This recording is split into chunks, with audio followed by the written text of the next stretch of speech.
සුරකුම්පත් භාණ්ඩාගාර බිල්පත් භාණ්ඩාගාර බැඳුම් කර වැනි සුරකුම්පත්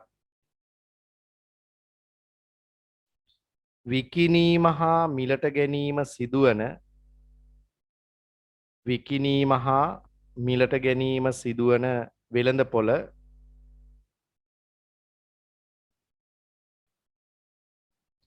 විවට වෙළඳපොළ වේ. විවට වෙළඳපොළ වේ.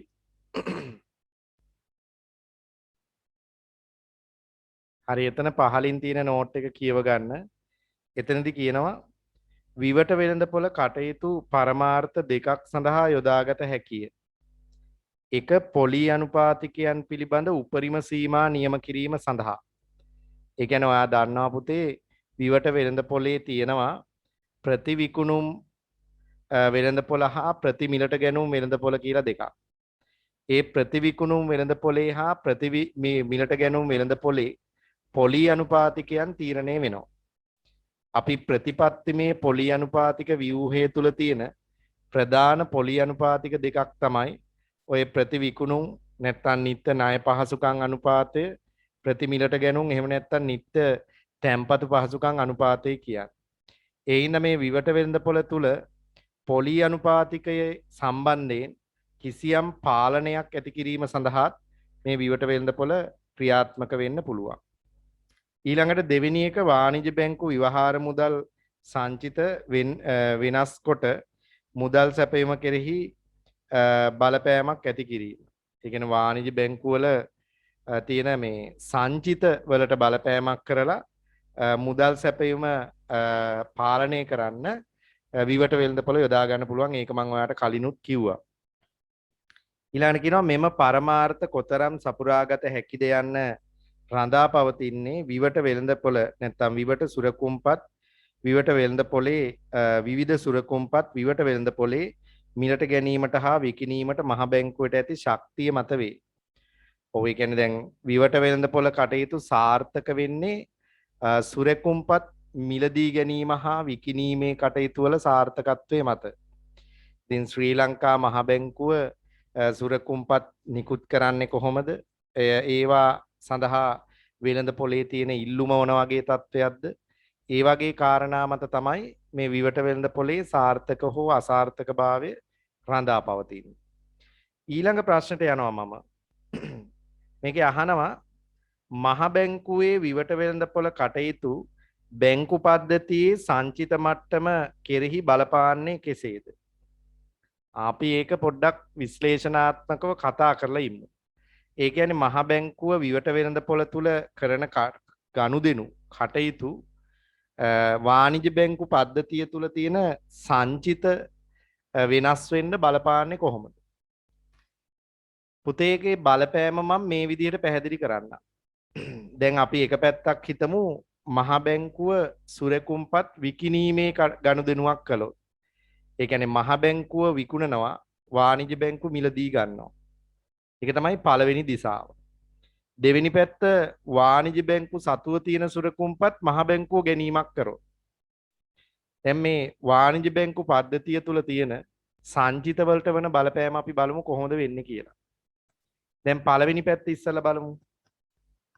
මහ බැංකුව අලුතෙන් සුරකුම්පත් විකිණීමක් කරනවා. ඒතර වාණිජ බැංකු තමයි සුරකුම්පත් මිලට ගැනීමේ කාර්යය කරන්නේ. එතකොට මොකද වෙන්නේ? ඒ මිලදී ගත්ත සුරකුම්පත් වලට සමාන වටිනාකමක් වාණිජ බැංකුව වලින් මහ බැංකුව වෙත ගෙවන්න ඕන. එතකොට ඒ වෙනුවට මහ බැංකුව මොකද කරන්නේ?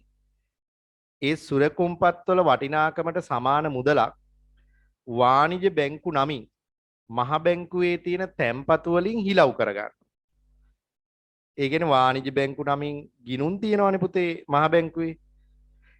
ඒ ගිණුම් වල තියෙන තැන්පතු මුදල් වලින් ඒ අදාළ මුදල මහ බැංකුව වෙත පවර ගන්නවා. ඒතර මහ බැංකුවේ තියෙන වාණිජ බැංකු තැන්පතු කියන්නේ වාණිජ බැංකු වල විවස්ථාපිත සංචිතයේ කොටසක්. ඒතර මහ බැංකුවේ සංචිත වලින් කොටසක් මහ බැංකුවට පවර ගත්තා කියලා කියන්නේ වාණිජ බැංකු තුල තියෙන අධි සංචිත පහළ යනවා. ඒකල මුදල් මැවීමේ හැකියාව, ණය දීමේ හැකියාව සීමා වෙනවා. ඔන්න සුරකුම්පත් විකිණීමක් නිසා සංචිතයට බලපාන ආකාරය. දැන් අපි හිතමු ඕකේ අනිත් පැත්ත. මහ බැංකුව වාණිජ බැංකු තුල තියෙන සුරකුම්පත් මිලට ගැනීමක් කළොත්. එතකොට කවුද මිලට ගන්නේ? මහ බැංකුව. විකුණන්නේ වාණිජ බැංකුව. එතකොට සල්ලි කොහේ ඉඳලා කොහෙට දෙන්න ඕනේ? මහ බැංකුවේ ඉඳලා මුදල් ගලා ඒමක් වෙන්න ඕනේ වාණිජ බැංකුව වලට. එතනදිත් මහ බැංකුව මොකද කරන්නේ? ඒ අදාළ සුරකුම්පත් වල වටිනාකමට සමාන මුදලක් මහ බැංකුවේ තියෙන වාණිජ බැංකු තැන්පතු වලට එකතු කරනවා. ඒ කියන්නේ වාණිජ බැංකු තැන්පතු වැඩි කරනවා. මහ බැංකුවේ සල්ලි වාණිජ බැංකු තැන්පතු වලට දානවා. ඒතර මහ බැංකුව ඇති වාණිජ බැංකු තැන්පතු ඉහළ යනවා. ඒ කියන්නේ වාණිජ බැංකු පද්ධතිය තුල තියෙන අධිසංචිත ප්‍රමාණය වැඩි වෙනවා. එතකොට මොකද වෙන්නේ? අන්න අධිසංචිත වැඩි වෙලා ණය දීමේ හැකියාව ප්‍රසාරණය වෙන්න පුළුවන්. ඕක තමයි පුතේ සංචිතවලට සහ මුදල් සැපයීමට බලපාන ආකාරය මම දෙකම එකවර ඔය කියලා දුන්නා. හරි බලන්නකො ඔයාගේ උත්තරේ විශ්ලේෂණය කරලා දීලා තියෙන විදිය. හොඳට අහගෙන ඉන්න. වාණිජ බැංකු සතුව මහ බැංකුවේ පවත්නා ගනු ලබන තැන්පතු ප්‍රමාණය අඩු වැඩි කිරීම ප්‍රධාන සංරචකයකි. විවට වෙළඳපොළ කටයුතු මගින් මෙම තැන්පතු ප්‍රමාණය අඩු වැඩි කිරීම තුලින් බැංකු පද්ධතියේ සංචිත මට්ටම කෙරෙහි බලපෑම් කළ හැකිය. මහ බැංකුව විසින් විවෘත වෙළඳපොලේ සුරකුම්පත් විකුණනු ලබන විට ඒවා මිලදී ගන්නා වාණිජ බැංකු හෝ වෙනත් මූල්‍ය ආයතන මහ බැංකුවේ නමට චෙක්පත් මගින් ගෙවීම් කරනු ලැබේ. මහ බැංකුව Taman වෙත ඇති වාණිජ බැංකුවල තැන්පතු ගිණුම්වල අවශ්‍ය ගැලපුම් කරමින් වාණිජ බැංකු සතු තැන්පතු මහ බැංකුව වෙතට පවරා ගනිති. මේ නිසා වාණිජ බැංකු සතු සංචිත පහළ වැටේ. ඔන්න මං කියපු පළවෙනි පැත්ත. දෙවෙනි පැත්ත බලන්න.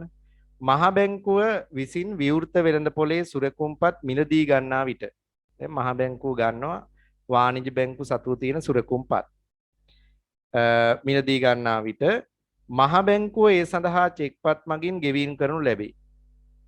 මෙම චෙක්පත් ගෙවීම සඳහා මහ බැංකුව වෙත ඉදිරිපත් කළ විට මහ බැංකුව Taman වෙත ඇති වාණිජ බැංකු තැන්පතු ගිණුම් වල අවශ්‍ය ගැලපුම් කරමින් වාණිජ බැංකු නමට ඒවා බැර කරේ. ඒ කියන්නේ වාණිජ බැංකු වල නමින් තියෙන ගිණුම් වල තැන්පතු ඉහළ දානවා.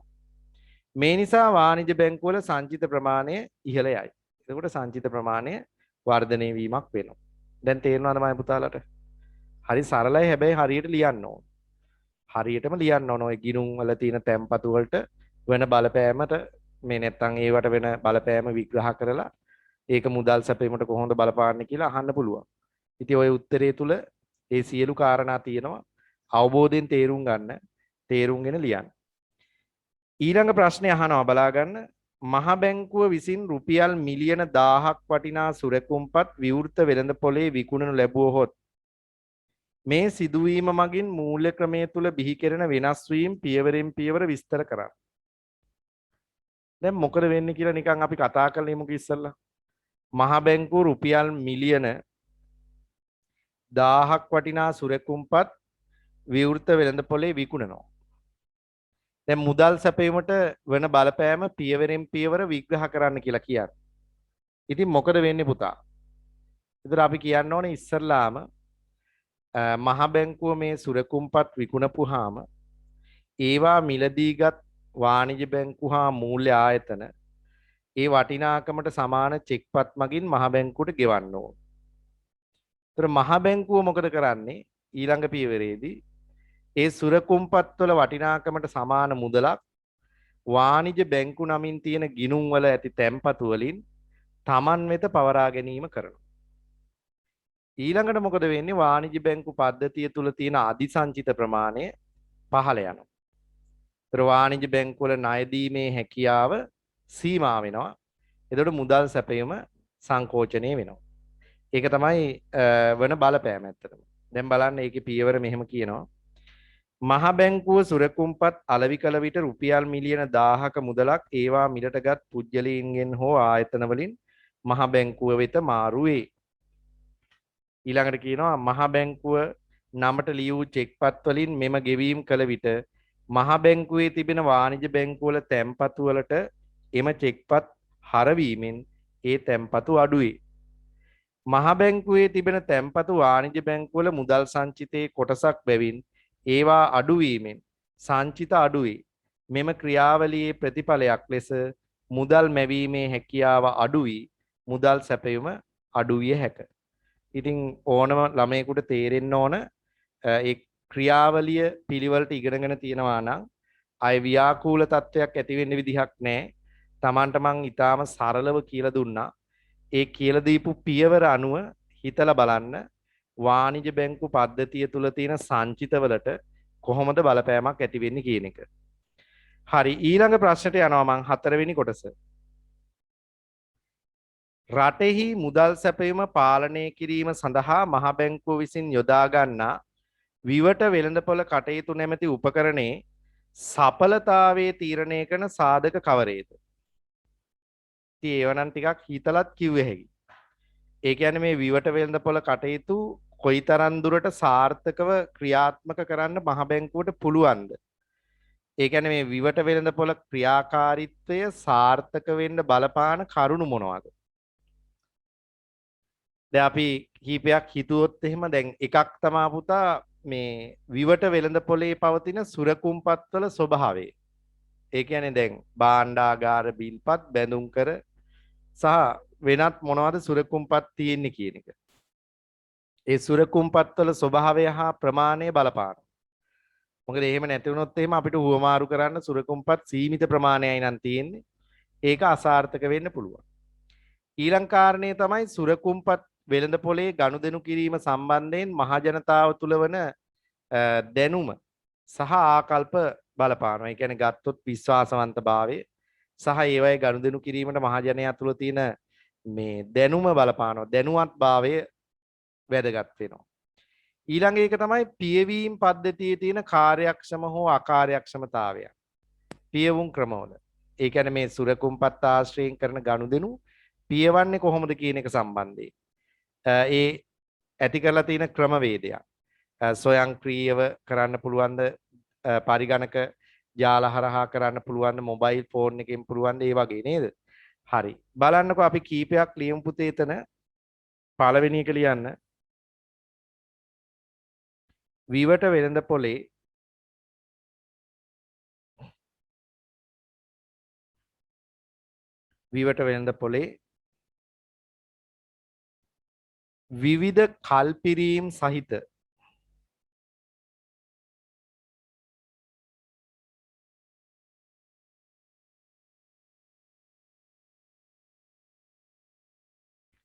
විවිධ කල්පිරීම් සහිත සුරකුම්පත් ඉදිරිපත් නොකිරීම.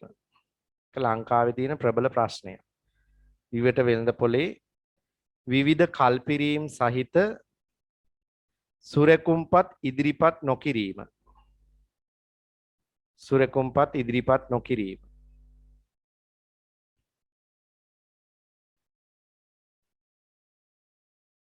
ඊළඟ දෙවෙනි එක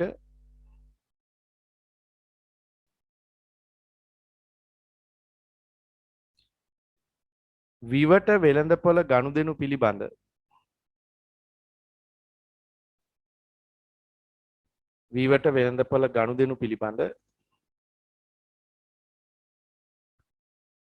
දැනුම හා අවබෝධය පහළ මට්ටමක පැවතීම.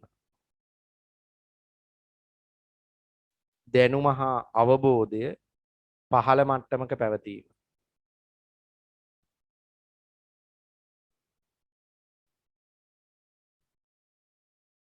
ඊළඟ තුන්වෙනි කාරණේ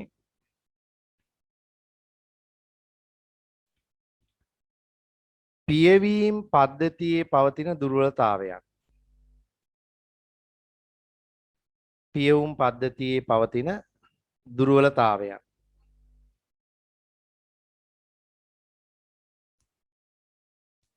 තවත් එකක් ලියන්න.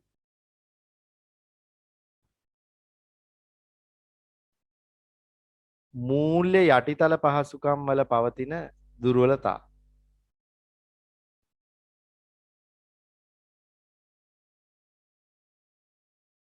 මූල්‍ය යටිතල පහසුකම් වල පවතින දුර්වලතා. right. පුතේ ඊළඟ ප්‍රශ්නෙට මම යනවා 22 වෙනි ප්‍රශ්නේ පළවෙනි කොටස. සක්‍රීය විවට වෙළඳපොළ කටයුතු වල ප්‍රධාන අංග කවරේද? ඒ කියන්නේ සක්‍රීය විවට වෙළඳපොළක් තුල දක්නට ලැබෙන ප්‍රධාන අංග මොනවද? දැන් වර්තමාන ශ්‍රී ලංකාවේ සක්‍රීය විවට වෙළඳපොලේ ප්‍රධාන ලක්ෂණ කීපයක් තියෙනවා. එකක් තමා පුතේ අපි ඉගෙන ගත්ත නිත්‍ය පොලි අනුපාතික කොරිඩෝර. දැන් මේ නම අහපුවාම බය වෙන්න එපා. දන්න ළමයි ඉන්නේ. අපි ඒකේ හැසිරීම අද ඉගෙන ගන්නවා අහපව. දැනට උත්තර මතක ළමයි ඉන්නවා මන් දන්නවා. නිත්‍ය පොලි අනුපාතික කොරිඩෝර. ඊළඟ එකක් තමයි ප්‍රති මිලට ගැනුම් හා ප්‍රති විකුණුම් වෙළඳ පොළවල්. ඊළඟ තව එකක් තමයි වට්ටම් හා ප්‍රතිවට්ටම් කවුළු කියලා જાතියක් තියෙනවා. තව එකක් තමයි නිත්‍ය ණය පහසුකම් සපයන ඒකකය. ඔන්න ඔය ටික තමයි ලංකාවේ මේ සක්‍රීය විවට වෙළඳ පොලේ දැකගත හැකි ප්‍රධාන ගුණාංග වෙන්නේ වර්තමානයේ. හරි අපි කීපයක් ලියමු පුතේ. එතන ලියන්න එක නිත්‍ය පොලි අනුපාතික කොරිඩෝව. නිත්‍ය පොලි අනුපාතික කොරිඩෝව.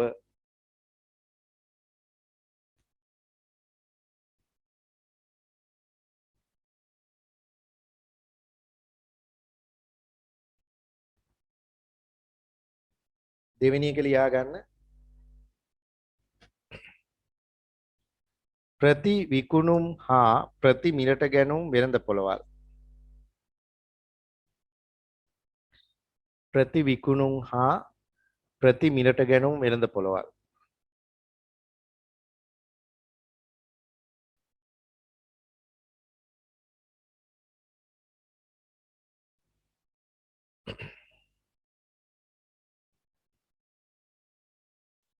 තුන්වෙනි එක ලියන්න වට්ටම් හා ප්‍රතිවට්ටම් කවුළු.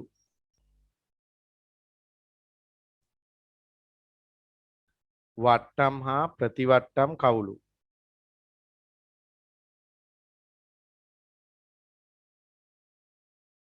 තව එකක් අවශ්‍ය නම් ලියන්න නිත්‍ය ණය පහසුකම්.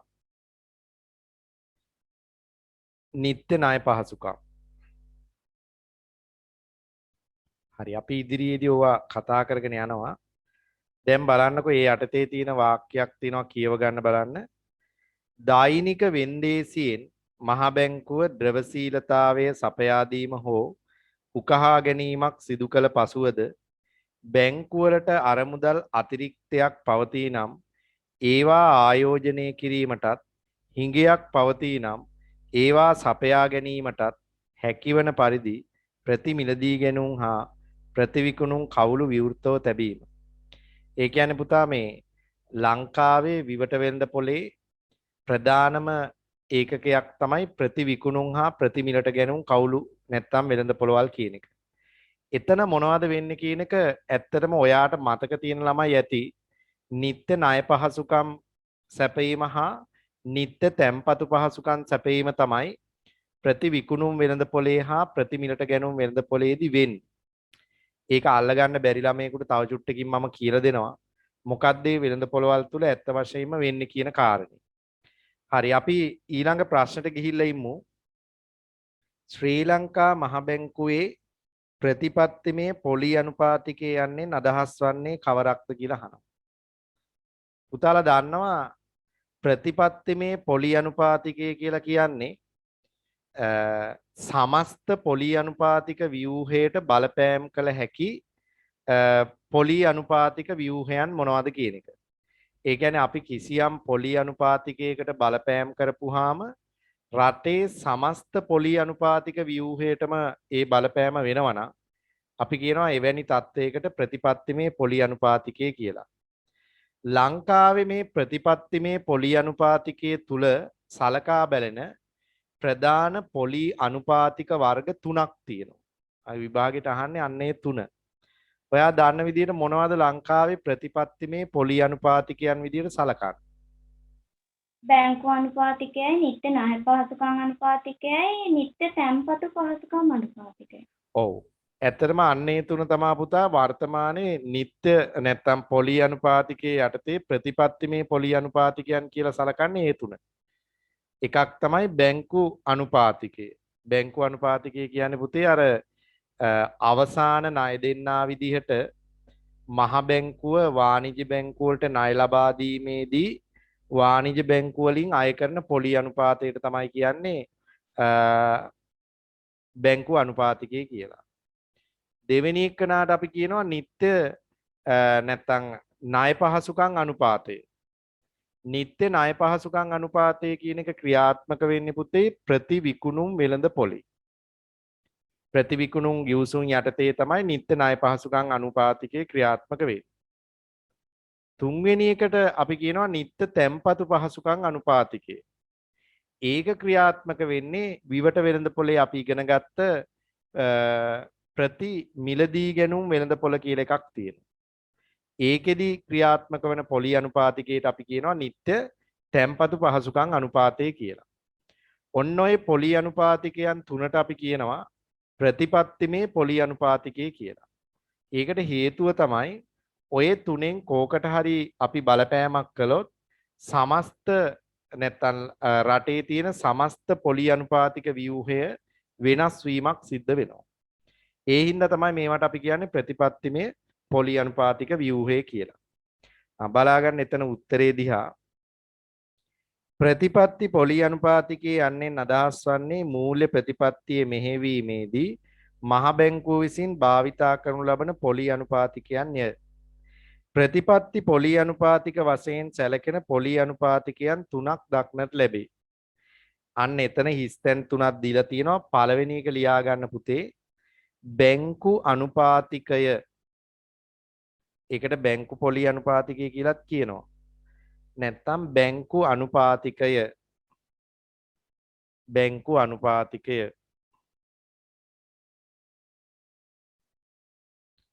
දෙවෙනි එක වෙන්නේ නිත්‍ය ණය පහසුකම් අනුපාතිකය.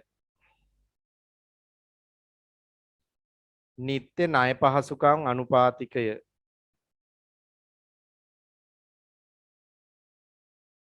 නිත්‍ය ණය පහසුකම් අනුපාතිකය.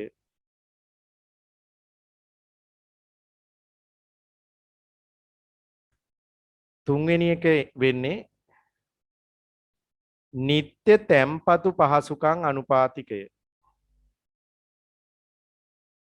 නිත්‍ය තැන්පතු පහසුකම් අනුපාතිකය.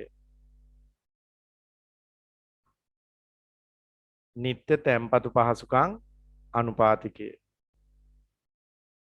හරි.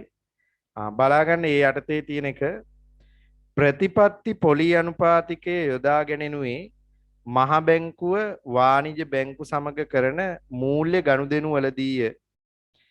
එමගින් ආර්ථිකයේ පොලි ව්‍යුහය කෙරෙහි බලපෑම් ඇති කළ හැකිය.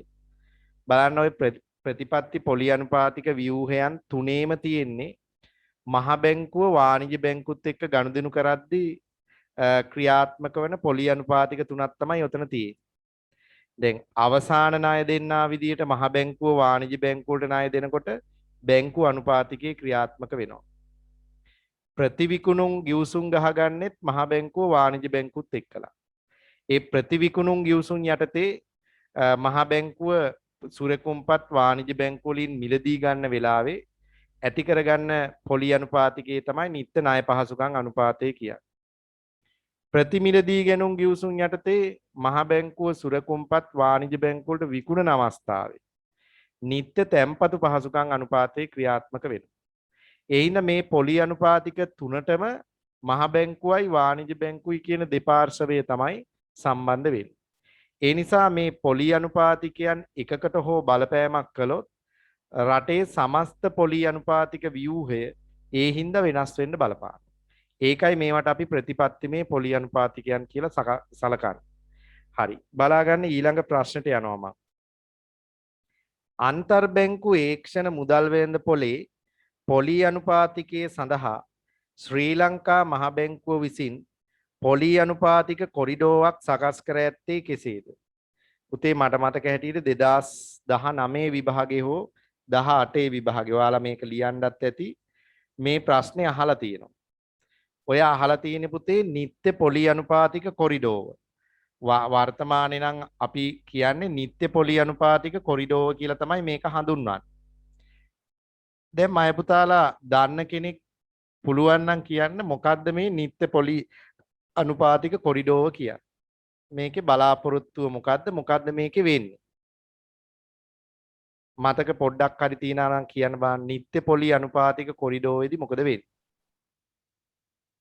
සර් අන්තර් බැංකු ඒක්ෂණ ණය වෙළඳපොලේ මේ ඒක්ෂණ ණය සඳහා වන පොලි අනුපාතිකය මේ පාලනය කරන්න මේ මහ බැංකුව මේ සක්‍රීය විවට වෙළඳපොළ තුල ක්‍රියාත්මක කරන මේ උපකරණයක්. ඔව්. ඒකෙදි කොහොමද මොකද වෙන්නේ?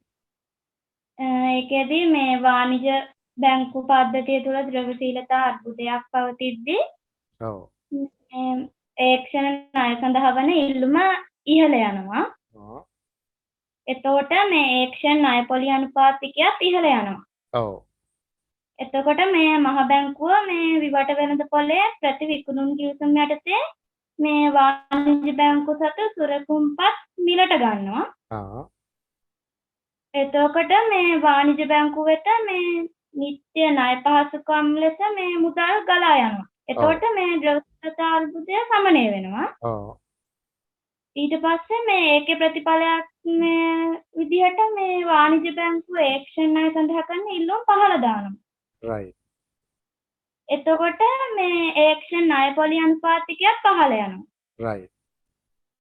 ඒක නිසා මේ ඒක්ෂණ ණය පොලි අනුපාතිකය කියන්නේ පහළ යන එක පාලනය කරන්න මහ බැංකුව ප්‍රති මිලට ගැනුම් ගිවිසුම යටතේ මේ වාණිජ්‍ය බැංකුවට සුරකුම්පත් විකුණනවා.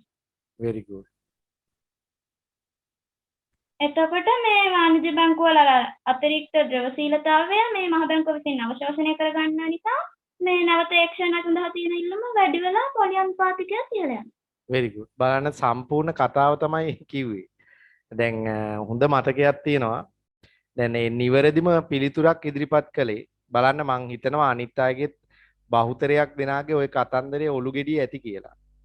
දැන් මම මේක අහපවුසරයක් අද කියලා දෙන්නේ සමහරට මේ අවසාන වතාව වෙන්න ඇති. මොකද මං තීරි පන්තියේත් ඕක කීප වතාවක් කියලා දුන්නා. ප්‍රශ්නවලත් මං කියලා දුන්නා කියලා මට මතකයක් තියෙනවා. මේ සමහරට අවසාන වතාව අහපව් විභාග ප්‍රශ්නවලදී සමහරට කියවෙන්න පුළුවන්. ඒ නිසා මේ අල්ලගන්න තාමත් බැරි වෙච්ච දරුවෙක් ඉන්නවා නම් මේ රිවිෂන් එකේ මම කතා කරන අවසාන වෙලාව මේ නිත්‍ය පොලි අනුපාතික කොරිඩෝව ගැන ඒක හොඳට අල්ලගන්න. දැන් අර දරුවා මේ සම්පූර්ණ විස්තරේම හරියටම නිශ්චිතවම ඉදිරිපත් කළා. ඒක තමයි නිත්‍ය පොලි අනුපාතික කොරිඩෝවේ ක්‍රියාකාරීත්වය.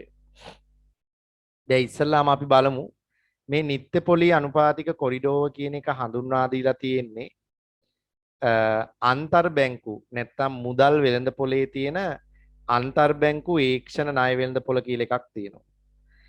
මේ අන්තර් බැංකු ඒක්ෂණ ණය වෙළඳපොලේ ක්‍රියාත්මක වන පොලි අනුපාතිකයේ උච්චාවචනයන් පාලනය කිරීම සඳහා මහ බැංකුව සක්‍රීය විවට වෙළඳපොළ තුල ඇති කරලා තියෙන උපකරණයක් තමයි නිත්‍ය පොලි අනුපාතික කොරිඩෝව කියලා කියන්නේ. එතකොට මෙතනදී මහ බැංකුව ඉහළ හා පහළ පොලි සීමා දෙකක් හඳුන්වා දීලා අන්තර් බැංකු ඒක්ෂණ ණය පොලි අනුපාතිකය ඒ පොලි අනුපාතික දෙක අතර දෝලණය වීම සඳහා සක්‍රීය විවට වෙළඳපොලේ සුරකුම්පත් විකිණීම හා මිලදී ගැනීමේ කටයුතු වල නිරත වෙලා ඉන්නවා. එතකොට එතනදී මෙන්න මේ වගේ තත්වයක් තියෙන මේකට නියම මේ චිත්‍රයක් අඳිනවා නෙවෙයි මේ අවබෝධ කර ගැනීම සඳහා තමයි මේ චිත්‍රය අඳින්නේ. මේවට ලකුණු දෙන්නේ නැහැ ඔයාට. දැන් අපි මෙතන මේ පැත්තේ කාලය ගත්තොත් මේ පැත්තේ පොලි අනුපාතිකය ගත්තොත් මේ නිත්‍ය පොලි අනුපාතික කොරිඩෝව තුල ඉහළ පොලි සීමාවක් ක්‍රියාත්මක වෙනවා. ඒකට අපි කියනවා නිත්‍ය ණය පහසුකම් අනුපාතය කියලා. නිත්‍ය ණය පහසුකම් අනුපාතය. මේ අල්ලගන්න බැරි දරුවෙක් හොඳට බලාගෙන ඉන්නේ. මේකේ පහළ පොලි සීමාවක් ක්‍රියාත්මක වෙනවා. මේකට අපි කියනවා නිත්‍ය තැම්පතු පහසුකම් අනුපාතය. නිත්‍ය තැම්පතු පහසුකම් අනුපාතය. දැන් පැරණි විෂය නිර්දේශය තුල මේකට ප්‍රතිම් විකුණුම් අනුපාතය, මේකට ප්‍රතිමිලට ගැනුම් අනුපාතය කියලා දීලා තිබ්බා. වර්තමානයේ හිම භාවිතා කරන්න එපා, ඒක වැරදි. එතකොට මෙන්න මේ අතර දෝලණය වෙන්නේ අපිට පාලනය කරන්න ඕන පොලි අනුපාතය. එයා තමයි අන්තර්බැංකු ඊක්ෂණ පොලි අනුපාතය. ඒක්ෂණ ණය පොලි අනුපාතය තමයි මේ අතර දෝලණය වෙන්නේ. එතකොට මේ මහ බැංකුව මේ නිත්‍ය පොලි අනුපාතික කොරිඩෝර් කියන උපකරණය හඳුන්වා දීලා තියෙන්නේ මෙන්න මේ අන්තර්බැංකු ඒක්ෂණ ණය වෙළඳ පොලේ තියෙන උච්චාවචනයන් පාලනය කරන්න. මේ දෝලනයන් පාලනය කරන්න. ඒ සඳහා මහ බැංකුව ඉහළ පොලි සීමාව විදිහට නිත්‍ය ණය පහසුකම් අනුපාතය හඳුන්වා දීලා තියෙනවා. පහළ පොලි සීමාව විදිහට නිත්‍ය තැන්පතු පහසුකම් අනුපාතය හඳුන්වා දීලා තියෙනවා. දැන් මේකේ ක්‍රියාකාරීත්වය විස්තර කරන්න කියලා කිව්වොත් දරුවෙකුට පුළුවන් වෙන්න ඕනේ මේක කොහොමද ක්‍රියාත්මක වෙන්නේ කියලා කියලා දෙන්න. එතනදී අපි පටන් ගන්නෙ මෙහෙමයි. දැන් වාණිජ බැංකු පද්ධතිය තුල ද්‍රවශීලතා අර්බුදයක් තියෙන වෙලාවක, ද්‍රවශීලතා හිඟයක් තියෙන වෙලාවක ඒක්ෂණ ණය සඳහා තියෙන ඉල්ලුම වැඩි වෙනවා. එතකොට මේ ඒක්ෂණ ණය පොලි අනුපාතිකය ඉහළ යනවා. ඇයි පුතේ ඒක්ෂණ ණය සඳහා තියෙන ඉල්ලුම වැඩි වෙන්නේ? දැන් ද්‍රවශීලතා අර්බුදයක් නේ තියෙන්නේ. එතකොට බැංකු අතරේ ණය ගනුදෙනු වෙන ප්‍රමාණය වැඩි. ඒක්ෂණ ණය වලට තියෙන ඉල්ලුම වැඩි වෙනවා. ණය වලට තියෙන ඉල්ලුම වැඩි වෙච්චාම ඒක්ෂණ පොලි අනුපාතයත් වැඩි කරනවා. එතකොට මහ බැංකුවට ඕන මේ පොලි අනුපාතයේ මේ සීමාවට වඩා ඉහළ යන එක පාලනය කරන්න. එතකොට මහ බැංකුව මොකද කරන්නේ? මේ පොලි අනුපාතිකයේ පාලනය කරන්න නම් ඒක්ෂණ ණය ඉල්ලුම පාලනය කරන්න ඕන. ඒක්ෂණ ණය ඉල්ලුම පාලනය කරන්න නම් වාණිජ බැංකු තුල තියෙන ද්‍රවශීලතා අර්බුදය සමනය කරන්න ඕන. ඒ වෙලාවේ මහ බැංකුව වාණිජ බැංකුවට ණය දෙන්න ඕන. අන්න ඒකට අපි කියනවා නිත්‍ය ණය පහසුකම් සපයන්න ඕන. එතනදී මහ බැංකුව විවට වෙළඳ පොළ තුල තමයි මේ ණය සැපීම කරන්නේ. එතින්දි මහ බැංකුව මොකද කරන්නේ? වාණිජ බැංකු සතුව තියෙන සුරැකුම්පත් මිලට ගන්නවා මහ බැංකුව විසින්. ඒ වෙලාවේ ක්‍රියාත්මක වන පොලි අනුපාතිකයට අපි කියනවා නිත්‍ය ණය පහසුකම් අනුපාතය කියලා. ප්‍රති විකුණුම් ගිවිසුම් යටතේ සුරැකුම්පත් මහ බැංකුව මිලට ගැනීම කරනවා. එතකොට මහ බැංකුවේ සල්ලි වාණිජ බැංකුව වලට ආවහම වාණිජ බැංකුව වල ද්‍රවශීලතා අර්බුදය සමනය වෙනවා. ඒක්ෂණ ණය සඳහා තියෙන ඉල්ලුම අඩු වෙනවා. එතකොට මේ පොලි අනුපාතිකයේ පහළ බහින්න බලනවා. ඇයි ඒක්ෂණ ණය පොලි අනුපාතයේ පහළ යන්නේ? ඒක්ෂණ ණය සඳහා තියෙන ඉල්ලුම අඩු වෙනවා. එතකොට දැන් මහ බැංකුව දැනගන්න ඕන මේ පහළ යාම වළක්වන්න. පහළ යාම වළක්වන්න නම් ඒක්ෂණ ණය සඳහා තියෙන ඉල්ලුම වැඩි වෙන විදිහට කටයුතු කරන්න ඕන. එහෙනම් ඒක්ෂණ ණය ඉල්ලුම වැඩි කරන්න නම් වාණිජ බැංකු තුල ද්‍රවශීලතා අර්බුදයක් හදන්න ඕන. මුදල් හිඟයක් හදන්න ඕන. සංචිත හිඟයක් හදන්න ඕන. ඒකට මහ බැංකුව මොකද කරන්නේ? වාණිජ බැංකු සතු සල්ලි ටික මහ බැංකුවට උකහා ගන්න ක්‍රමයක්, අවශෝෂණය කරන්න ක්‍රමයක් හොයා ගන්නවා. එතකොට යා සුරකුම්පත් වෙළඳ පොළට ගිහිල්ලා, විවට වෙළඳ පොළට ගිහිල්ලා නිත්‍ය තැන්පතු පහසුකම් යටතේ වාණිජ බැංකු වලට අලුතෙන් සුරකුම්පත් විකිණීම කරනවා. ප්‍රති මිලට ගැනුම් ගිවිසුම් යටතේ. එතකොට මොකද වෙන්නේ? මහ බැංකුවට වාණිජ බැංකුව සතුව තියෙන සල්ලි ටික ඇදිලා යනවා. එතකොට වාණිජ බැංකු පද්ධතිය අහපව් ද්‍රවශීලතා අර්බුදයක් ඇති වෙනවා. එතකොට ද්‍රවශීල අර්බුදය ඇති වෙච්චාම ඒක්ෂණ ණය ඉල්ලුම වැඩි වෙන හින්දා අහපව් ඒක්ෂණ ණය පොලි අනුපාතිකේ ඉහළට ගමන් කරනවා. එතකොට ඒ ඉහළ යාම පාලනය කරන්න අහපව් නිත්‍ය ණය පහසුකම් සපයනවා. එතකොට අහපව් පහළ වැටෙනවා. පහළ වැටීම පාලනය කරන්න නිත්‍ය තැන්පතු පහසුකම් සපේන. එතකොට ආයි ඉහළ යනවා. එතකොට මේක එළි වෙනකන් කියා හිටිය හැකි. ඕක තමයි මහ බැංකුව කරන්නේ. මහ බැංකුවට නිකන් ඉන්න බෑ. ඒවා බල ඒ සුරකුම්පත් වෙළඳපොළ පාලනය කරන්න ඕන. එතකොට සමස්ත වාණිජ බැංකු පද්ධතිය හසුරුවන්න ඕන. වාණිජ බැංකුව හසුරුවන්න මහ බැංකුව විවට වෙළඳපොළ තමයි යොදාගෙන තියෙන්නේ. ඒතර අන්න ඒකට තමයි කියන්නේ පුතේ නිත්‍ය පොලි අනුපාතික කොරිඩෝර කියලා. මම හිතනවා ඒක තේරුණා කියලා. මේ චිත්‍රයෙන්දට ලකුණු එකක්වත් හම්බෙන්නේ නැහැ. ඔය කරපු විග්‍රහය Tamanට පුළුවන් වෙන්න ඕන අර දරුවා ඉදිරිපත් කළා වගේ සොයන්ව Taman ගොඩනගාගත්ත මතකයක්. Taman ගොඩනගාගත්ත දැනුමක් තුලින් ක්‍රමානුකූලව ඉදිරිපත් කරන්න ඕන. ඒක කටපාඩම් කරනවා නෙවෙයි කරන්න ඕන පුතේ. ඇත්තටම වෙන්නේ මොකද්ද කියලා හරි අවබෝධයෙන් තේරුම් ගත්තොත් Tamanට කටපාඩම් කරන්න ඕනේ. ඒ කියන්නේ එතන වෙන්නේ මොකද්ද කියලා හරි අවබෝධයෙන් තේරුම් ගන්න හොඳ ළමයි වගේ. එහෙම අවබෝධයෙන් තේරුම් ගත්ත තැන ඔයාට අමුතුවෙන් වෙහෙසක් දරලා කටපාඩම් කරන්න ඕනේ. ඔහේ හිටිය හැකි. ප්‍රශ්නේ අහපුවාම එතෙන්ද ගැළපෙන උත්තරයක් හදාගන්න පුළුවන් වෙනවා. හරි එහෙනම් අපි උත්තරේ ලියා ගන්න යමු. මම පුතාලා එතන උත්තරේ ලියමු මෙහෙම.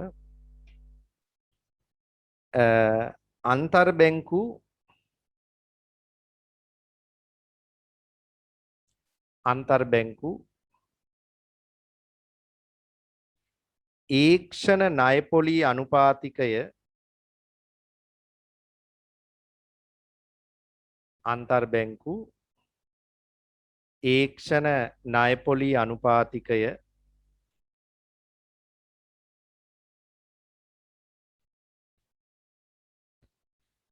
පාලනය කිරීම සඳහා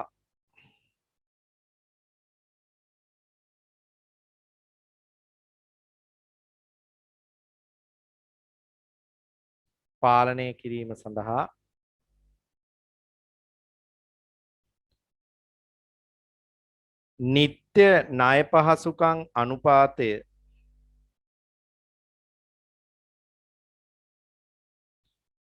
ණය පහසුකම් අනුපාතය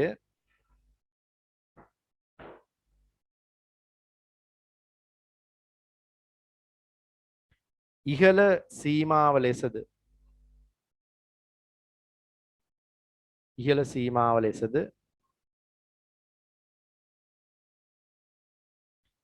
නිත්‍ය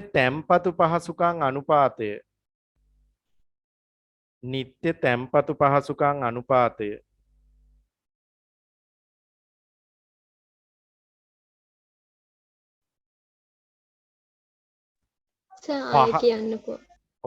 නිත්‍ය ණය පහසුකම් අනුපාතය ඉහළ සීමාව ලෙසද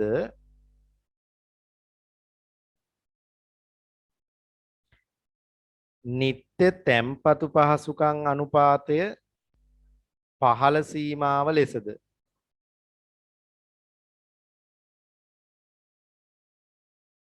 නිත්‍ය තැන්පතු පහසුකම් අනුපාතය පහළ සීමාව ලෙසද යොදාගෙන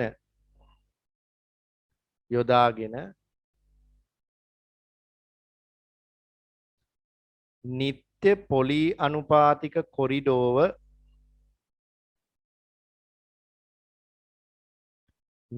පොලි අනුපාතික කොරිඩෝව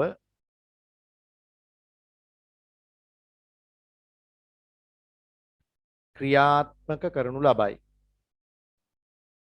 නිත්‍ය පොලි අනුපාතික කොරිඩෝව ක්‍රියාත්මක කරනු ලබයි.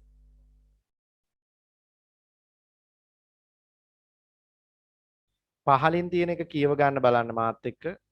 බලා ගන්න නෝට් එක දිහා.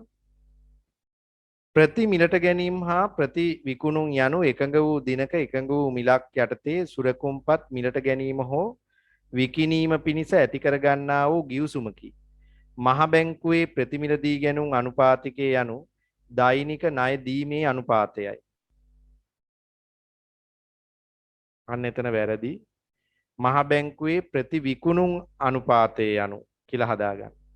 ණය දීමේ අනුපාතය කියන්නේ පුතේ ප්‍රතිවිකුණුම් අනුපාතිකය යනු දෛනික ණය දීමේ අනුපාතයයි. කලින් ওই දෙකට දීපු නම් දෙක මෙහෙමයි තිබ්බේ පැරණි විෂය නිर्देशේ මේ පළවෙනි එකට කිව්වේ නිත්‍ය ණය පහසුකම් අනුපාතය කියන එකට කිව්වේ ප්‍රතිවිකුණුම් අනුපාතය. මේ නිත්‍ය තැන්පතු පහසුකම් අනුපාතයට කිව්වේ ප්‍රති මිලට ගැනුම් අනුපාතය. හැබැයි දැන් එහෙම ලියන්නේ අපි. දැන් ලියන්නේ මේ නම් දෙක. නිත්‍ය ණය පහසුකම් අනුපාතයයි නිත්‍ය තැන්පතු පහසුකම් අනුපාතයයි කියලා තමයි දැන් භාවිතා කරන්නේ. එහෙනම් ඒ විදිහටම ලියන්න විභාගෙට මේ ප්‍රතිවිකුණුම් අනුපාත ප්‍රති මිලට ගැනුම් අනුපාත ලියන්න යන්න එපා.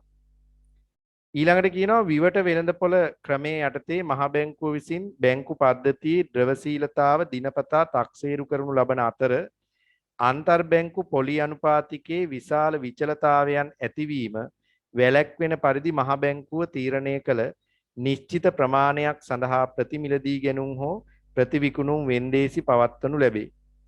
වෙළඳපොලේ අතිරික්ත ද්‍රවශීලතාවයක් ඇතනම් එම අතිරික්ත මුදල් අවශෝෂණය කර ගැනීම සඳහා මහ බැංකුව විසින් ප්‍රතිමිලදී ගැනුම් වෙන්දේසි පවත්වනු ලැබේ. මේ ආකාරයෙන්ම වෙළඳපොලේ ද්‍රවශීලතා අඩු නම් වෙළඳපොළට මුදල් හැරීම සඳහා මහ බැංකුව ප්‍රතිවිකුණුම් වෙන්දේසි පවත්වනු ලැබේ. ඒක තේරෙන්නේ නැති මං ඉස්සෙල්ලා කිව්වනේ දෙක. හරි. අන්න ඒ විදිහට මේ අතිරික්ත හා ඌනතාවයන් පාලනය කිරීමෙන් ඒක්ෂණ ණය පොලි අනුපාතිකයේ දෝලනයක් මහ බැංකුව හරි ලස්සනට විවට වෙළඳපොළ කටයුතු වලින් පාලනය කරනවා. එහෙනම් එන්න 22 වෙනි පිටුවට. 22 වෙනි පිටුවේ උඩම තියෙනවා ප්‍රතිපත්ති පොලි අනුපාතිකවල වෙනස් වීම මිල මට්ටම් වල හා නිමවුම කෙරෙහි බලපාන ක්‍රියාවලිය විස්තර කරන්නලු. ඒක නම් පුතා මාර වැදගත් ප්‍රශ්නයක්. ඒ හින්දා ඉරි දෙකක් හරි ගහගන්න තරු ලකුණක් දාගන්න මේ ප්‍රශ්නේ අමාරුයි. ඒ වගේම හරි වැදගත්. ඒ වගේ ප්‍රශ්න තමයි ඔයාලට මුදල් පාඩමේ එන අමාරු ප්‍රශ්න.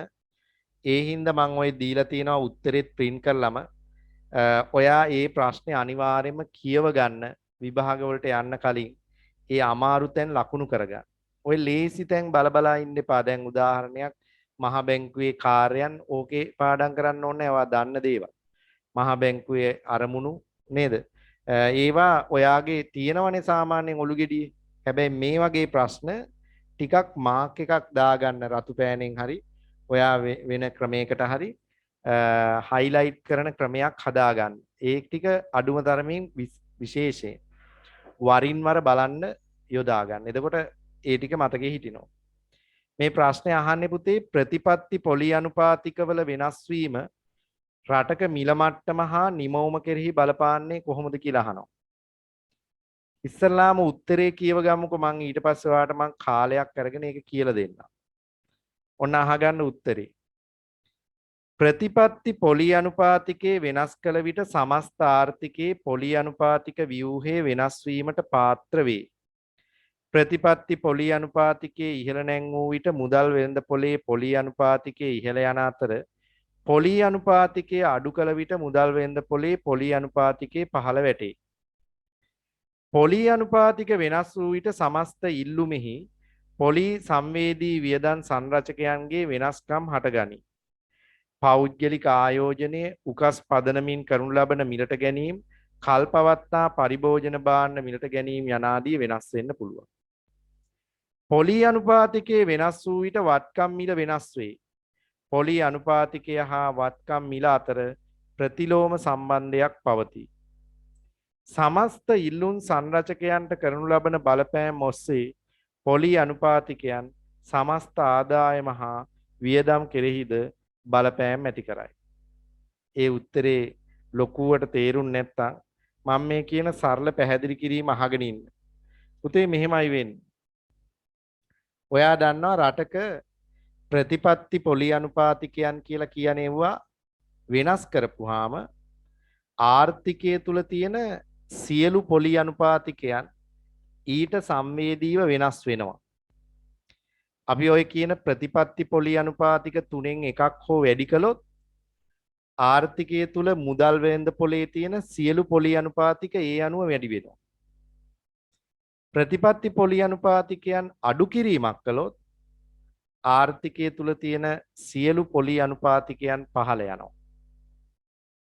එතකොට ඒක කොහොමද බලපාන්නේ රටක මුදල් සැප නැත්තම් මිල මට්ටමට හා නිෂ්පාදන මට්ටමට නිමවුමට බලපාන. පුතේ මෙහෙමයි වෙන්නේ. දැන් ඔයා දන්නවා පොලි අනුපාතිකයේ ඉහළ ගියපුවාම අපි හිතමු බැංකු අනුපාතිකයේ ඉහළ දැම්මා කියලා. ඔයාට තේරෙන්න ඕනේ එතකොට ආර්ථිකයේ තුල සියලු පොලි අනුපාතිකයන් වැඩි වුණාම ණය වල තියෙන පිරිවැය ඉහළ යනවා. ආයෝජන වල තියෙන පිරිවැය ඉහළ යනවා. ඒතර වෙළඳ පොලේ ණය ලබා ගැනීම සඳහා තියෙන ඉල්ලුම අඩු වෙනවා. එතකොට වාණිජ්‍ය බැංකුවල ණය සැපයීම සීමා වෙලා මුදල් සැපයීම පාලනය වෙනවා. ඒ තමයි මුදල් සැපයීම මගින් ඊට පස්සේ ඉතින් උද්දමනයට අනිවාර්යෙන් ඍජුව බලපානවා. මුදල් සැපයීමයි උද්දමනයයි අතර තියෙන අනුලෝම සම්බන්ධයන්නේ. මුදල් ප්‍රමාණවාදී න්‍යායට අනුව. එහෙනම් මුදල් සැපයීම පාලනය වෙනවා කියන්නේ පොදු මිල මට්ටම ඉහළ යාම අපිට සීමා කරගන්න පුළුවන්. බැරි වෙලාවත් පොලි අනුපාතික ව්‍යුහයේ පහළ දැම්මොත් ආර්ථිකයේ තුල ණය සඳහා තියෙන ඉල්ලුම ඉහළ යනවා. එතකොට මොකද වෙන්නේ පුතේ? මුදල් සැපයීම ප්‍රසාරණය වෙනවා. එතකොට ඉල්ලුමෙන් ඇදෙන උද්දමනයක් ඇති වෙලා පොදු මිල මට්ටම ඉහළ යාමක් වෙන්න පුළුවන්. ඒ තමයි පොදු මිල මට්ටමට බලපාන විදිහ. ඒක කොහොමද නිමවුමට බලපාන්නේ? දැන් ඔයා දන්නවා රටක පොලි අනුපාතිකයයි සමාහාර වියදමේ තියෙන සංරචකයි අතර සම්බන්ධයක් තියෙන අවස්ථා තියෙනවා. ඔයාලට මතක ඇති අපි සාර්වාර්ථික සමතුලිතේ පාඩමේදී ඉගෙන ගත්තා සමාහාර ඉල්ලුමේ නැත්තම් සමාහාර වියදමේ සංරචක හතරක් තියෙනවා. C, I, G සහ NX කියන වියදම් සංරචක. පොලි අනුපාතිකය වෙනස් කරපුවාම ඊට සංවේදීව වෙනස් වෙන සමාහාර ඉල්ලුම් සංරචකයේ තමයි ඍජුවම ආයෝජනය කියන වියදම. පොලි අනුපාතිකයත් එක්ක මේ ආයෝජනයේ ඍජු සම්බන්ධයක් තියෙනවා. ඇත්තනම ප්‍රතිලෝම සම්බන්ධයක් තියෙනවා. පොලි අනුපාතිකයේ ඉහළ ගියපුවාම ආයෝජනයේ පහළ යනවා. ඇයි පොලි අනුපාතිකය කියන්නේ පුතේ ආයෝජනයේ පිරිවැය. ආයෝජනයේ පිරිවැය තමයි පොලිය. පොලිය ඉහළ ගියපුවාම ආයෝජනයේ ලාභය ප්‍රතිලාභ අඩු වෙන හින්දා ආයෝජන අදාරිමත් වෙනවා. එහෙනම් රටක පොලි අනුපාතික ව්‍යුහයේ ඉහළ දාපුවාම එක පැත්තකින් පොදු මිල මට්ටම පාලනය වෙනවා වගේම අනිත් පැත්තෙන් සමාහාර ඉල්ලුම් සංරචක පහළ ගිහිල්ලා නිමවුම කඩාගෙන වැටෙනවා. මොකද ඔයා දන්නවා පුතේ අපි නිමවුම තීරණය කරන්නේ ඉල්ලුමට අනුව. ඉල්ලුම අඩුයි නම් නිමවුමට වඩා අපි ඉල්ලුම වැඩි කරන එක නෙමෙයි කරන්නේ නිමවුම සංකෝචනය කරන එක කරන්නේ. ඒ කියන්නේ අපි වෙනස් කරන්නේ නිමවුම් අංශය. y වලට තමයි බලපෑම කරන්නේ. e වෙනස් කරන්න බෑ අපිට. එතකොට දැන් මෙතන පොලි අනුපාතිකයේ ඉහළ ගියපුවාම පොලියට සංවේදී ආයෝජන වියදම් අඩු වෙනවා. ඒකට ආර්ථිකයේ තුල සමාහාර ඉල්ලුම අඩු වෙන හින්දා නිමවුමේ සංකෝචනයක් ඇති වෙනවා. අනිත් පැත්තෙන් පොලි අනුපාතිකයේ පහළ ගියොත් ඊට සංවේදී වන ආයෝජන වියදම් ඉහළ යනවා. එතකොට සමාහාර ඉල්ලුම වැඩි වෙනවා. එතකොට මේ ඉහළ ගියපුවාම නිමවුමේ ප්‍රසාරණයක් ඇති වෙනවා. ඒ නිසා අන්නේ කියන බලපෑම විග්‍රහ කරන එක තමයි ඔතන ඔය මං කියලා දුන්නේ. පැහැදිලි නේද? හරි අපි යමු ඊළඟ ප්‍රශ්නෙට. 23 වෙනි ප්‍රශ්නේ පළවෙනි කොටස බලා ගන්න. අපිට කියනවා පුතේ ශ්‍රී ලංකා මහ බැංකුව සක්‍රීය විවට වෙළඳපොළ කටයුතු මගින් මුදල් සැපයීම පාලනය කරන්නේ කෙසේද? ඉතින් දැන් නම් ඒවා ලිව්ව හැකි ඇත්තටම හොඳටම. දැන් සක්‍රීය විවට වෙළඳපොළ තුල මුදල් සැපයීම පාලනය කරන්නේ අර නිත්‍ය ණය පහසුකම් සැපයීම හා නිත්‍ය තැන්පතු පහසුකම් සැපයීම යටතේ ප්‍රතිවිකුණුම් හා ප්‍රතිමිලට ගැනුම් ගිවිසුම් ක්‍රියාත්මක කරමින් සුරකුම්පත් විකිණීම හා මිලට ගැනීම ගනුදෙනු තුලින් තමයි ඒක කරන්නේ. දැන් එතනදී වාණිජ බැංකුවල සංචිතවලට බලපෑමක් කරලා ණය සැපයීම පාලනය කිරීම තුලින් මුදල් සැපයීම පාලනය කරන්න උත්සාහ කරන්න පුළුවන්. ඉතින් ඒක ඔයාට හොඳ ලස්සනට විස්තර කරලා කියන්න පුළුවන්. බලන්න මේ උත්තරේ ඒක කියවිලා තියෙනවද කියලා. අපිට කියනවා මුදල් සැපයීමට බලපෑම් කිරීමෙන් මුදල් සැපයීම පාලනය කිරීමට සක්‍රීය විවට වෙළඳපොළ කටයුතු වල අරමුණ වේ. මුදල් පදනම පාලනය කරනුයේ අන්තර්බැංකු ඒක්ෂණ ණය පොලී අනුපාතය වෙළඳපොලේ බලවේග මගින් සුදුසු පරිදි හැඩගැස්වීමෙනි. අන්න බලන්න. පදනම් මුදල් සැපයීම පාලනය කරන්නේ වාණිජ බැංකුවල සංචිත පාලනය කිරීම තුලින්. ඔයා දන්නවා මහ බැංකුවේ ඇති වාණිජ බැංකු තැන්පතු CKB කියන එක පදනම් මුදල් සැපයීමේ සංරචකයා. එතකොට ඒ මහ බැංකුවේ ඇති වාණිජ බැංකු තැන්පතු ප්‍රමාණය පාලනය කරන්න පුළුවන් විවට වෙළඳපොළ තුල සුරැකුම්පත් විකිණීම හා මිලට ගැනීමේ ගනුදෙනු තුලින්. ඒ තුලින් අපිට පුළුවන් පදනම් මුදල් හෙවත් අධිබලති මුදල් සැපයීමට බලපෑමක් කරලා මුදල් සැපයීම පාලනය කරන්න.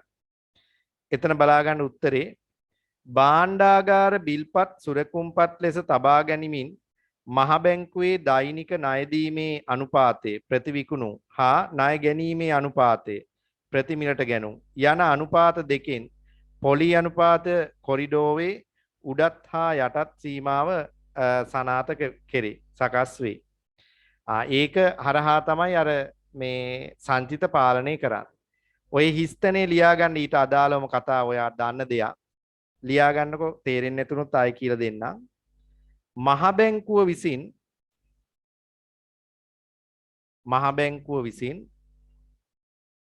සුරැකුම්පත්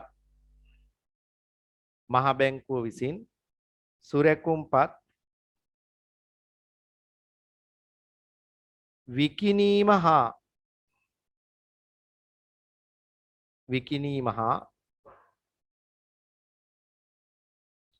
නැවත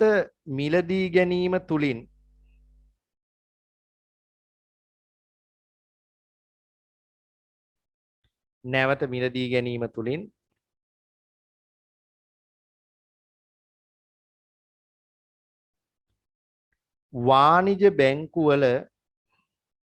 වාණිජ බැංකුවල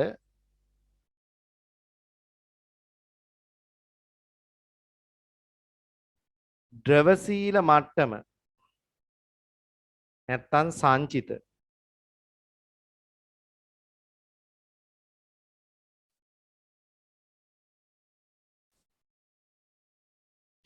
පාලනය කිරීම මගින්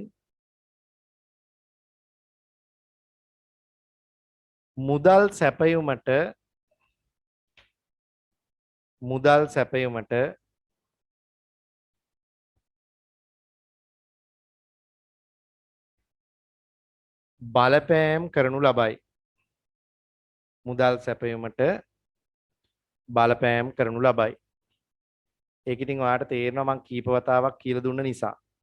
බලන්න එතනින් පහළ තියෙන නෝට් එක ඔයාලට මේක අවශ්‍යම නැහැ. හිතලා ලියන්න පුළුවන්. ඊළඟට කියනවා දවස අවසානයේ මූල්‍ය වෙළඳපොලේ බැංකු සහ ප්‍රාථමික වෙළඳුන් සතුව අතිරික්ත ද්‍රවශීලතාවයක් පැවතුනොත් ප්‍රති මිලදී ගැනුම් කවුලුවක් මගින් උදෑසන පැවති ප්‍රති මිලදී ගැනීමේ අනුපාතයට වඩා පහළ පොලි අනුපාතිකයක් යටතේ අතිරික්ත ද්‍රවශීලතාව අවශෝෂණය කරයි. ඒ කියන්නේ ප්‍රති මිලදී ගැනුම් යටතේ නිත්‍ය තැන්පතු පහසුකම් සපයලා අර අතිරික්ත ද්‍රවශීලතාවයේ මහ බැංකුවට ගන්නවා. දවස අවසානයේ බැංකු හා ප්‍රාථමික වෙළඳුන් ද්‍රවශීලතා හිඟයකට මුහුණ පා සිටියහොත් ඒ සමනය කිරීම සඳහා උදෑසන පැවති ප්‍රතිවිකුණුම් අනුපාතයට වඩා ඉහළ පොලි අනුපාතිකයට අරමුදල් ලබා දීම ප්‍රතිවිකුණුම් කවුළු මගින් ක්‍රියාත්මක කරයි. ඒ ඔක්කොම කතාව ඕනේ ප්‍රතිවිකුණුම් කවුළු ක්‍රියාත්මක කිරීම තුලින් අර ද්‍රවශීලතා අර්බුදය සමනය කරන්න වාණිජ බැංකුවට ණය සැපීම කරනවා. එහෙත් ප්‍රතිවිකුණුම් වැඩියෙන් සිදුවන බව දිගු කාලයක් තිස්සේ මහ බැංකු නිරීක්ෂණය කළහොත් එයින් කියවෙන්නේ මුදල් වෙළඳපොලේ ද්‍රවශීලතාව ප්‍රමාණවත් නොවන බවයි.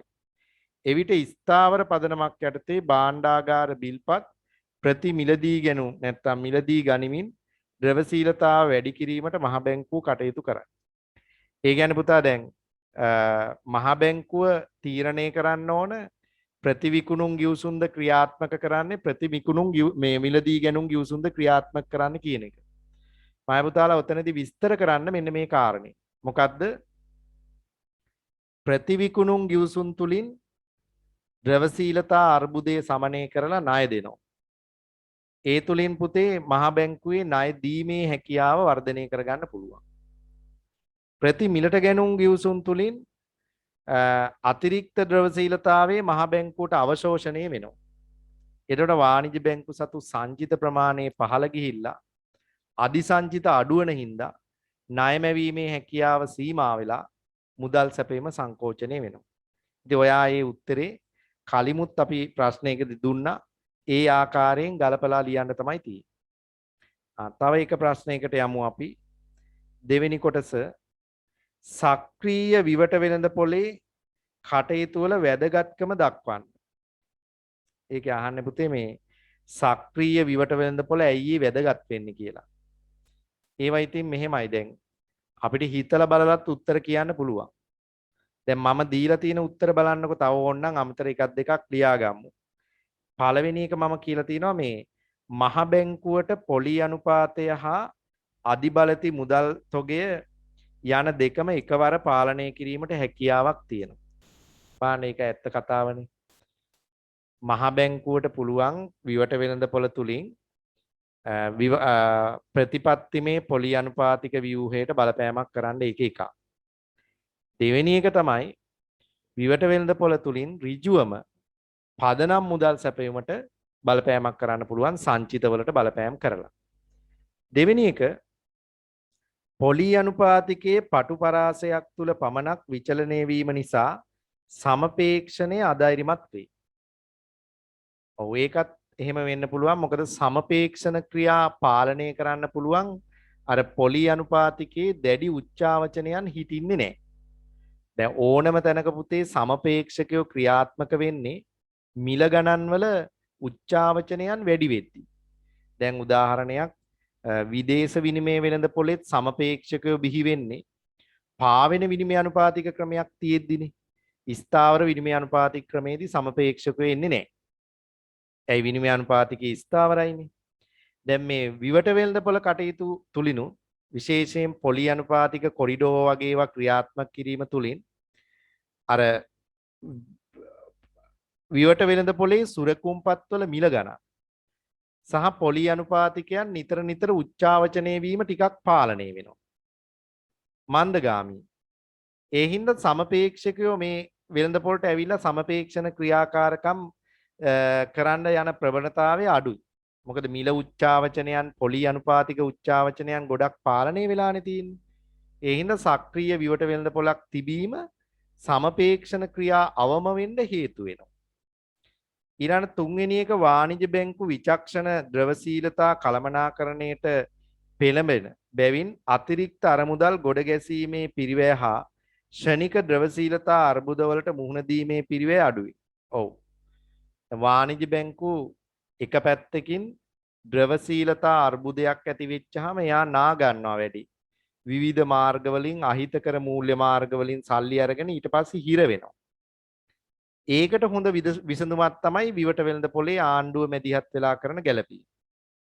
අනිත් පැත්තෙන් වාණිජ බැංකුවල ද්‍රවශීලතා අතිරික්තයක් ඇති වුණොත් ඒ අතිරික්ත ද්‍රවශීලතාවය විධිමත් විදිහට ආයෝජනය නොකළොත් ඒත් වාණිජ බැංකුවල බිඳ වැටීමක් වෙන්න පුළුවන්. අන්න ඒ කියන ගැටලුවත් මගහරව ගන්න පුළුවන් මහ බැංකුව හඳුන්වා දීලා තියෙන ඔය විවට වෙළඳ පොළ සක්‍රීය වීම තුල. පැහැදිලිද? ඔන්න ඔය කියන වාසි විවට වෙළඳ පොළ තුල තියෙනවා. ඊළඟට 24 වෙනි ප්‍රශ්නෙන් අහනවා ඔයාගෙන් මුදල් වෙළඳ පොළ කෙරෙහි විවට වෙළඳ පොළ කටයුතු බලපාන්නේ කෙසේද? ඉතින් ඒක තේරෙන්න එපා. මුදල් වෙළඳ පොළ කියන්නේ මොකද්ද පුතේ? අපි සාමාන්‍යයෙන් දැන් ඉදිරියේදී තව ප්‍රශ්නයක් තියෙනවා මේකට. මූල්‍ය වෙළඳ පොළ කියලා එකක් ඉගෙන ගන්නවා ඔයාට මතක ඇති.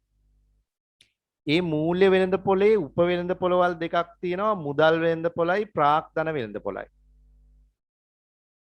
එතකොට පුතේ දැන් මුදල් වෙළඳපොළ කියලා කියන්නේ අපි ඉගෙනගෙන තියෙනවා වසරකට වඩා අඩු කාලයක් තුල පියවන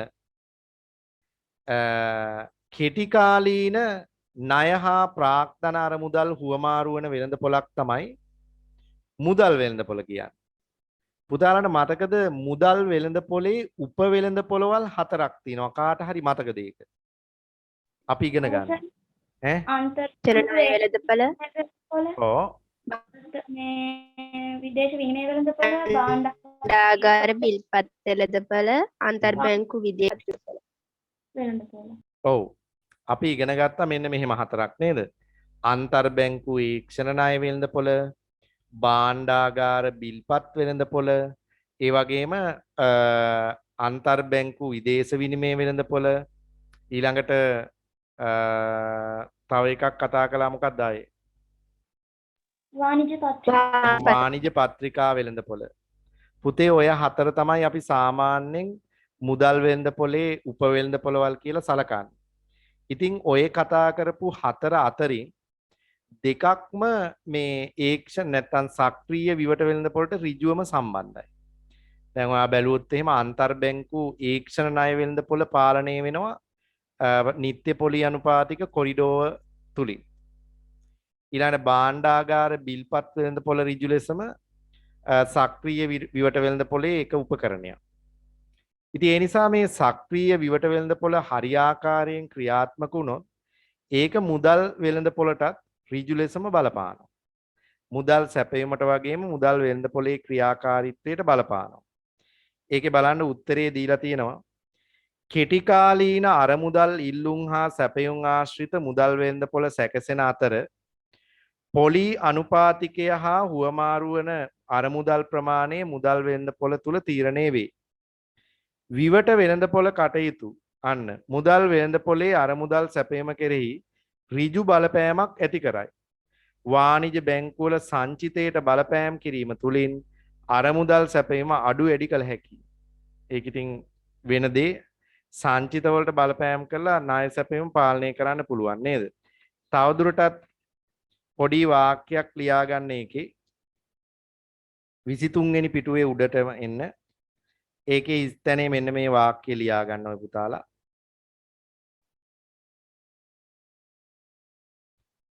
මහ බැංකුව විසින්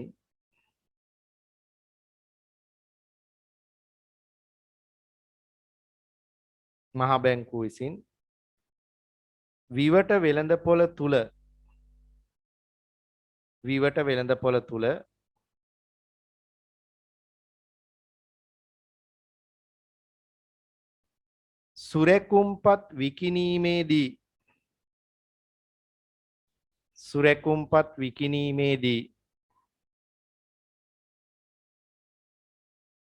සුරැකුම්පත් විකිණීමේදී වාණිජ බැංකු සතු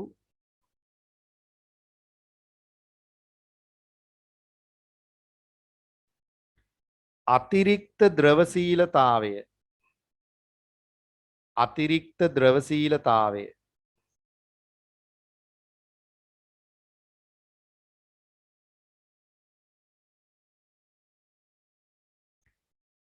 මහ බැංකුව වෙත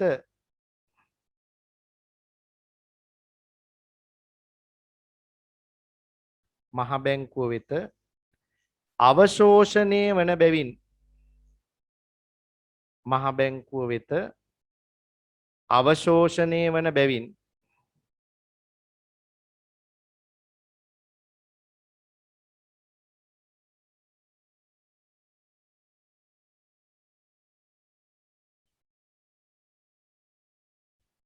බැංකු පද්ධතිය සතු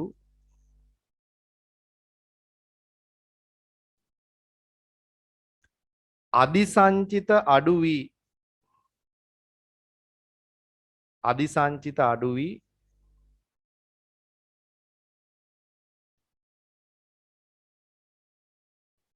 ණය දීමේ හැකියාව අඩු කරයි.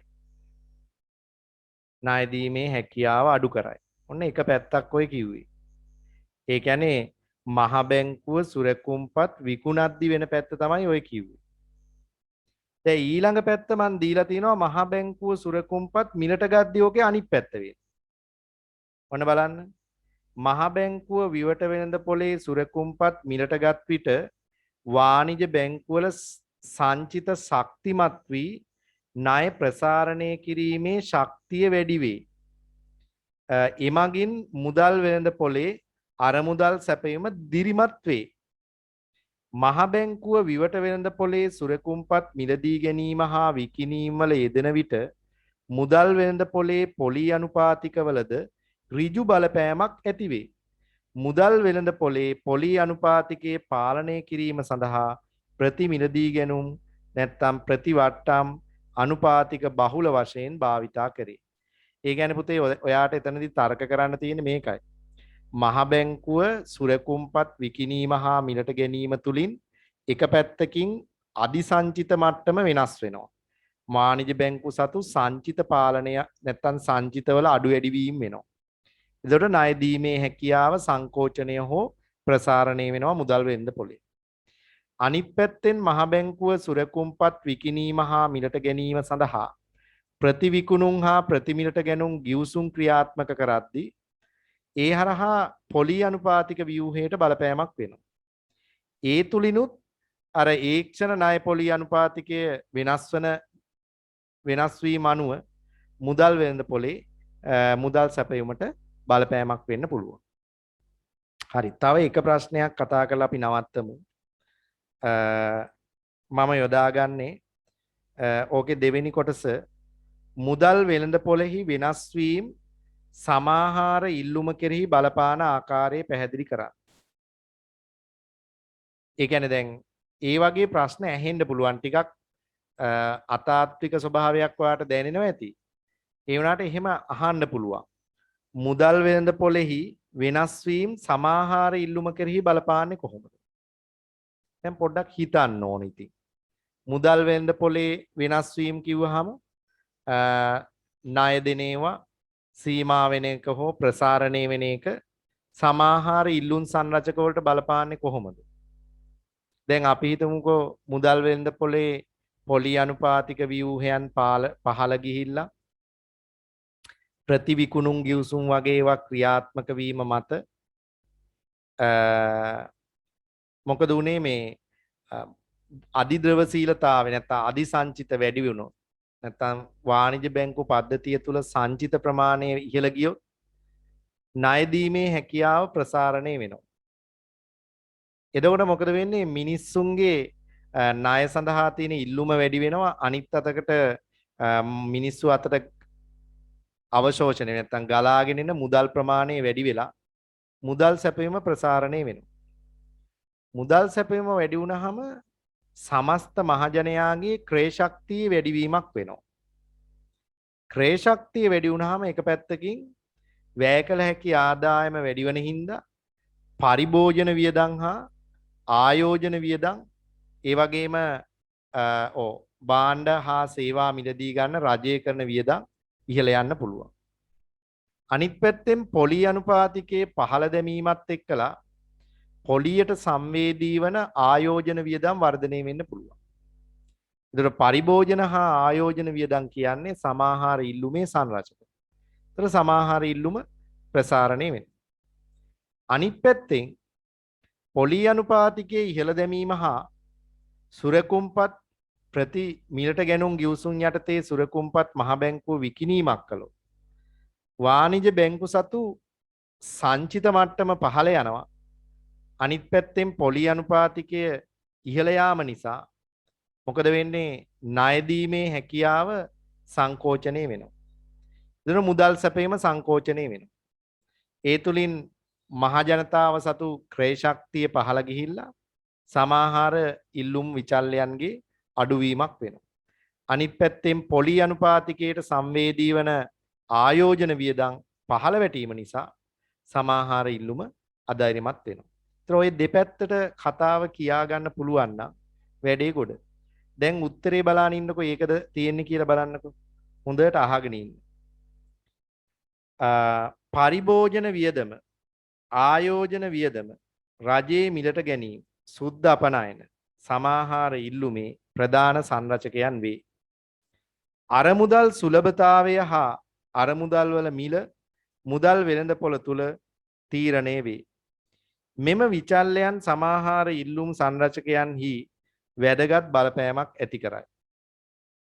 විවට වෙළඳපොළ කටයුතු මගින් මුදල් වෙළඳපොළ තුල සංකෝචනාත්මක හෝ ප්‍රසාරණාත්මක බලපෑමක් ඇති කළ හැකි වේ. සංකෝචනාත්මක ප්‍රතිපත්ති තුළින් පොලි අනුපාතිකයේ ඉහළ නැංවීමත් අරමුදල් සැපයීම සීමා කිරීමත් කළ හැකිය. ප්‍රසාරණාත්මක ප්‍රතිපත්ති මගින් පොලි අනුපාතිකයේ පහළ හෙලීමත් අරමුදල් සැපයීම සුලභ කිරීමත් කළ හැක. ඒ කියන්නේ ප්‍රතිවිකුණුම් ගිවිසුම් ක්‍රියාත්මක වෙනවා.